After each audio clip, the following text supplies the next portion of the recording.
Want to make your videos more accessible with subtitles? Clipchamp makes it easy to generate subtitles from spoken audio, review the text, and create a video that's easier to follow.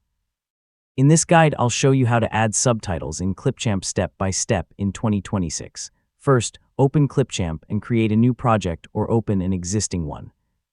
Import your video and place it on the timeline. For the best results, make sure the video's spoken audio is clear. Next, open the Captions or subtitle feature in Clipchamp.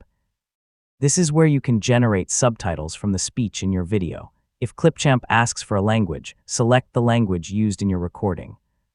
Start the automatic subtitle generation and let Clipchamp process your video's audio. Depending on the length of your project, this may take a little time.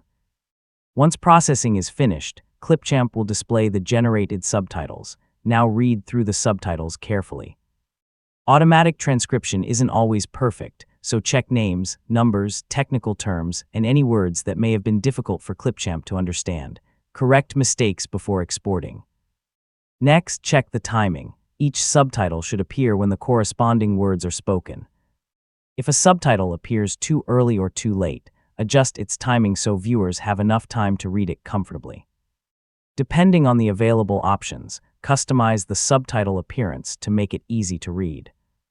Choose a suitable style, size, and position, and make sure the text has enough contrast against the video. Now play your video from beginning to end. Check the subtitle accuracy, timing, and readability.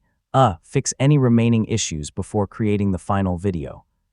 When everything looks good, select Export, choose your preferred video quality, and let Clipchamp create the final video. Your video will now include the subtitles you've added. And that's how to add subtitles in Clipchamp in 2026.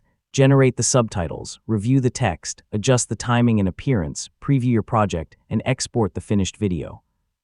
Thanks for watching, and I'll see you in the next tutorial.